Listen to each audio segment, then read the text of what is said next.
Assalamualaikum warahmatullahi wabarakatuh. Perkenalkan, nama saya Adelia Dwi Rahmawati dengan NIM A3202000159 dari kelas Psikologi D kelompok 3. Hari ini saya akan menjelaskan mengenai konteks sosial perkembangan. Konteks sosial perkembangan merupakan konteks sosial di mana anak-anak ini hidup dan memiliki berbagai hal yang akan memengaruhi perkembangan mereka. Konteks sosial perkembangan ini ada 3. Yang pertama yaitu keluarga, yang kedua rekan sebaya, dan yang ketiga yaitu sekolah. Keluarga, rekan sebaya, dan sekolah merupakan tempat di mana anak-anak ini banyak menghabiskan waktu mereka. Saya akan menjelaskan mengenai yang pertama yaitu keluarga. Orang tua di sini memainkan peran yang sangat penting dalam mendukung dan juga mendorong perkembangan anaknya, terutama pada bidang pendidikan dan juga sikap anak terhadap sekolah nantinya. Keluarga di sini termasuk gaya pengasuhan yang diberikan orang tua kepada anak-anaknya. Menurut Baumrin terdapat 4 gaya pengasuhan. Yang pertama yaitu gaya pengasuhan otoriter, yang kedua gaya pengasuhan otoritatif, yang ketiga gaya pengasuhan pengabaian, dan yang keempat gaya pengasuhan memanjakan. Yang pertama tadi yaitu gaya pengasuhan otoriter, di mana orang tua ini menetapkan batas dan juga kontrol yang jelas terhadap perilaku anaknya, dan juga memungkinkan sedikit adanya pertukaran verbal. Yang kedua yaitu gaya pengasuhan otoritatif, di mana orang tua ini mendorong anaknya untuk bersikap mandiri, tetapi orang tua masih menerapkan batasan terhadap perilaku anaknya. Yang ketiga yaitu gaya pengasuhan pengabaian, di mana orang tua itu sama sekali tidak terlibat dalam kehidupan anaknya. Dan yang keempat yaitu gaya pengasuhan memanjakan, di mana orang tua ini terlibat dalam kehidupan anaknya secara intens, tetapi orang tua masih menempatkan batasan-batasan terhadap perilaku anaknya. Yang selanjutnya yaitu pengasuhan bersama, di mana kedua orang tua ini saling mendukung dalam membesarkan anaknya. Koordinasi yang buruk antar orang tua, merendahkan salah satu orang tuanya, kurangnya kerjasama dan kehangatan adalah kondisi yang menempatkan anak-anak pada risiko masalah. Yang selanjutnya yaitu keluarga yang berubah dalam masyarakat yang berubah. Itu ada 2. Yang pertama yaitu orang tua yang bekerja, dan yang kedua adalah anak dalam keluarga yang bercerai. Orang tua yang bekerja biasanya membawa pengalaman mereka di tempat kerja ke rumah. Orang tua yang memiliki kondisi kerja yang buruk cenderung lebih marah di rumah dan terlibat dalam pengasuhan yang kurang tepat. Dan yang kedua adalah anak dalam kondisi keluarga yang bercerai.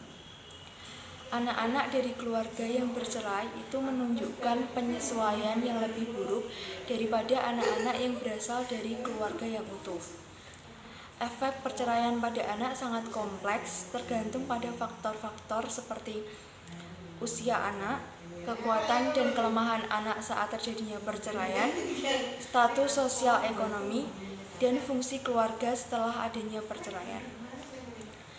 Yang selanjutnya yaitu hubungan sekolah dengan keluarga. Sekali lagi, keterlibatan orang tua ini sangat penting dalam kehidupan anaknya, terutama di sekolah dan juga pendidikan anaknya. Joyce Epstein mengembangkan 6 jenis keterlibatan untuk mengembangkan kemitraan antara sekolah dan juga keluarga. Yang pertama yaitu memberikan bantuan kepada keluarga. Yang kedua, berkomunikasi secara efektif dengan keluarga. Yang ketiga, mendorong orang tua untuk menjadi relawan. Yang keempat, libatkan keluarga dengan anak-anak mereka dalam kegiatan belajar di rumah. Yang kelima, sertakan keluarga sebagai partisipan dalam keputusan sekolah. Yang keenam, mengoordinasikan kolaborasi komunitas. Yang kedua yaitu rekan sebaya. Selain keluarga, rekan sebaya juga memiliki peranan yang penting dalam pengembangan anak-anak dan juga pendidikannya. Menurut penelitian, anak-anak yang bermain dengan baik dan memiliki setidaknya satu teman dekat dalam kehidupan mereka dapat mencapai prestasi yang lebih baik dan lebih sehat secara mental. Status rekan sebaya menunjukkan 5 jenis status, yaitu yang pertama anak populer, yang kedua anak rata-rata, yang ketiga anak terlantar, yang keempat anak tertolak, dan yang kelima anak kontroversial. Persahabatan memengaruhi sikap anak terhadap sekolah dan seberapa sukses mereka di kelas. Memiliki teman-teman yang berorientasi secara akademis, terampil sosial, dan mendukung adalah sebuah keuntungan untuk perkembangan si anak. Namun, memiliki jenis teman tertentu dapat menjadi kerugian perkembangan. Contohnya, bergaul dengan teman-teman yang nakal dapat meningkatkan resiko menjadi nakal. Dan yang terakhir yaitu sekolah. Pada saat ini terkenal dengan sistem pendidikan Montessori. Apa itu sistem pendidikan Montessori? Pendidikan Montessori adalah filsafat pendidikan di mana anak-anak diberikan kebebasan yang cukup dan spontanitas dalam memilih kegiatan. Mereka diizinkan untuk berpindah dari satu kegiatan ke kegiatan lainnya yang mereka sukai, dan guru hanya sebagai fasilitator saja. Yang selanjutnya yaitu adanya kontroversi dalam pendidikan anak usia dini. Adanya kontroversi ini karena dikhawatirkan mengenai pendidikan akademik yang menempatkan terlalu banyak tekanan pada anak-anak untuk mencapai dan tidak memberikan kesempatan untuk secara aktif membangun pengetahuan. Yang selanjutnya yaitu transisi ke sekolah dasar. Ketika anak-anak bertransisi ke sekolah dasar, mereka berinteraksi dan mengembangkan hubungan dengan orang-orang baru. Selanjutnya yaitu transisi ke sekolah menengah pertama dan atas. Pada transisi ini banyak tekanan karena diimbangi atau dibarengi dengan perkembangan lainnya.